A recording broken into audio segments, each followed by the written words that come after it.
ओम श्री परमात्मने नमः। आदरणीय भक्तजनों, सादर प्रणाम। हम आज श्री नाभाजी द्वारा वर्णित श्री भक्तमाल में से श्री कर्माबाई जी की कथा को श्रवण करेंगे। श्री गणेशाय नमः, श्री सरस्वते नमः, श्री सद्गुरुदेवाय नमः। श्री नाभाजी महाराज की जय, श्री कर्माबाई जी की जय। भक्तजनों, आप सबने कर्माबाई की कथा तो सुनी ही होगी। भक्त लोग कर्माबाई का भी एक सुंदर गीत भी गाते हैं।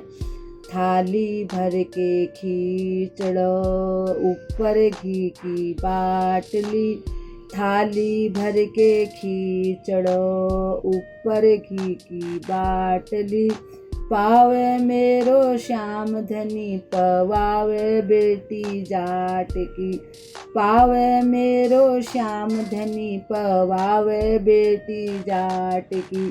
थाली भर के खींचड़ो ऊपर घी की बाटली, थाली भर के खींचड़ो ऊपर घी की बाटली, पावे मेरो श्याम धनी पवावे बेटी जाट की, पावे मेरो श्याम धनी पवावे बेटी जाट की। ये भजन भी आप लोगों ने सुना होगा और कर्माबाई की कथा भी सुनी होगी। आज हम नाभाजी द्वारा वर्णित इस कथा को सुनेंगे। श्री कर्माबाई जी। श्री कर्माबाई जी नाम की एक भगवान की बहुत ही प्रेमी भक्त हुई, जो जगन्नाथपुरी में ही निवास करती थी। कर्माबाई के पिताजी, इनका जन्म जाटों के घर में हुआ था। एक बार इनके पिताजी कहीं काम के सिलसिले में दूसरी जगह गए थे। इनके पिताजी भी भगवान के परम भक्त थे और रोजाना भगवान को भोग लगाया करते थे, और कर्माबाई भी देखती थी और उसको भी भगवान का प्रसाद मिलते थे। जब वे कहीं बाहर गए और अपनी बेटी कर्माबाई को बोल गए, बेटी मैं कहीं बाहर जा रहा हूँ, तुम भगवान को भोग लगा देना। कर्माबाई बड़ी प्रसन्न हुई और भगवान को भोग लगाने के लिए मन में विचार करने लगी। अब उसको रात में नींद भी नहीं आई।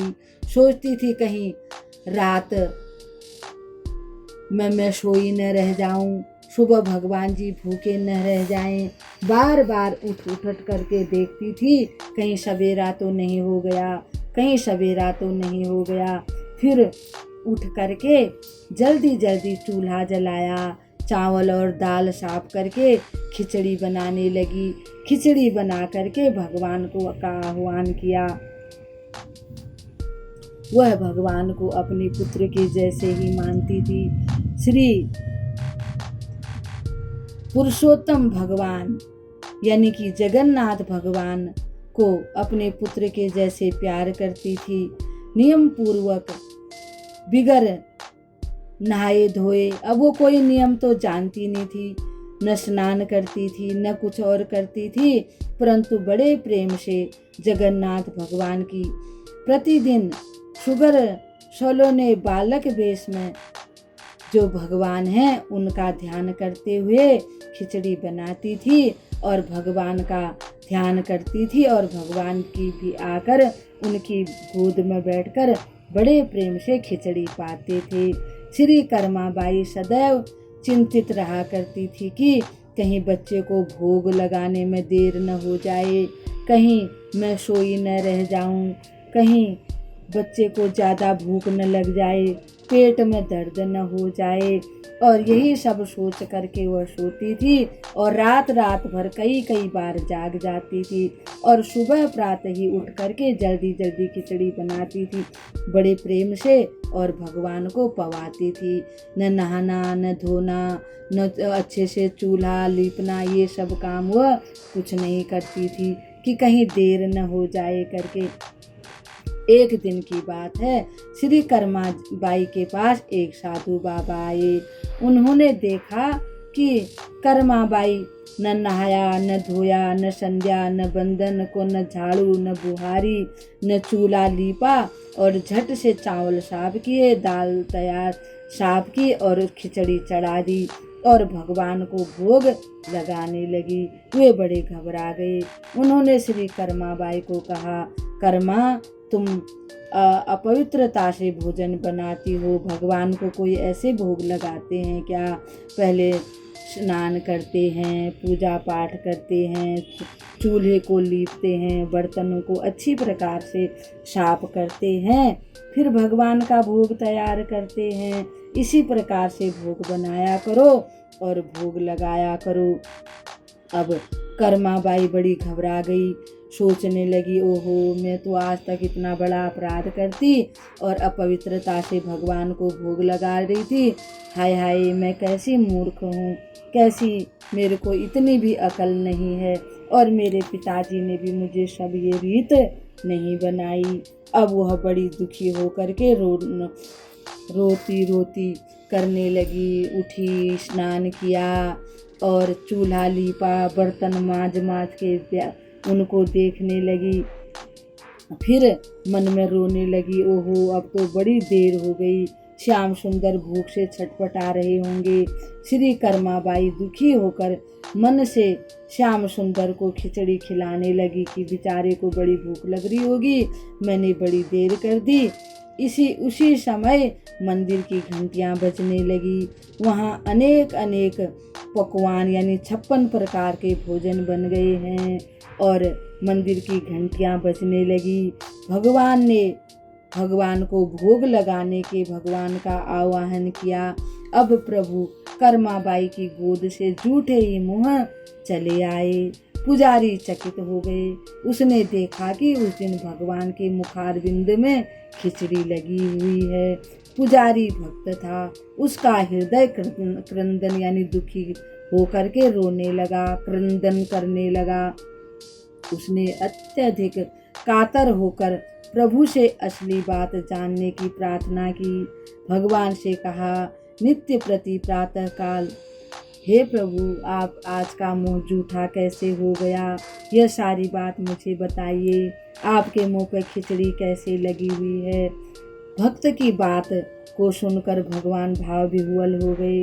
भगवान ने कहा, हे पुजारी जी, नित्य प्रति प्रातः मैं कर्माबाई के पास जाता हूँ और उनकी खिचड़ी को खा के आता हूँ।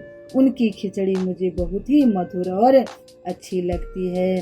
पर एक साधु ने जाकर उन्हें सारी विधि बता दी। पहले स्नान करना, भगवान की पूजा करना, फिर अच्छे से चूल्हे को लीपना, बर्तनों को धोना और खिचड़ी ऐसे बनाना, फिर भगवान का आह्वान करना, फिर भोग लगाना। इसलिए खिचड़ी बनने में देर हो गई, जिससे मुझे बहुत ही भूख लग गई और मैं जल्दी जल्दी खिचड़ी खा रहा था और जैसे ही यहाँ से तुमने आह्वान किया और मैं बिगर मुँह धोए मुझे यहाँ आना पड़ा। भगवान के फिर आज्ञा दी कि तुम उन पंडित जी को कह देना कि वो जैसे भी पहले खिचड़ी बनाती थी वैसे ही बनाया करे। भक्त के लिए कोई नियम नहीं है, प्रेम के सिवा मुझे और कुछ भी नहीं प्यारा लगता। राम ही केवल प्रेम प्यारा, जान भी ले कोई जान निहारा। मेरा तो यह मंत्र है कि जो कोई मुझे प्रेम से जो कुछ भी अर्पण करता है मुझे वह बहुत अच्छी लगती है।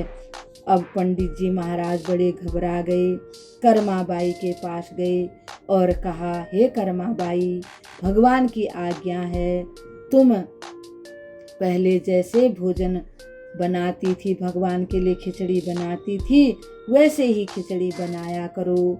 भगवान को तुम्हारी उसी प्रकार से बनाई खिचड़ी अति प्रिय लगती है।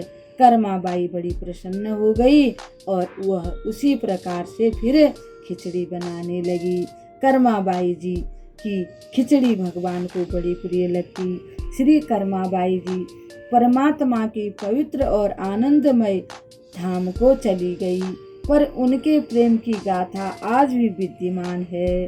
श्री जगन्नाथ जी के मंदिर में आज भी प्रतिदिन प्रातःकाल खिचड़ी का भोग सबसे पहले भगवान जी को लगाया जाता है। इस प्रकार से कर्माबाई की कथा को यहीं पर विराम देते हुए बोल श्री कर्माबाई की जय। भक्तजनों, भगवान तो प्रेम के भूखे होते हैं। प्रेम से जो कोई उनको भोग लगाएगा, उनकी पूजा करेगा, भगवान उसको प्राप्त हो जाएंगे। उनकी कीर्ति पूरे संसार में फैल जाएगी, उनका नाम अमर हो जाएगा। जिस प्रकार से कर्माबाई का नाम अमर हो गया। इस कथा को हम यहीं पर विराम देते हुए कल भगवान के एक और कथा के साथ आपके सामने उपस्थित होंगे। तब तक के लिए हम आपको प्रणाम करते हैं। ओम श्री परमात्मने नमः। आदरणीय भक्तजनों, आप हमेशा प्रसन्न रहिएगा, हमेशा खुश रहिएगा।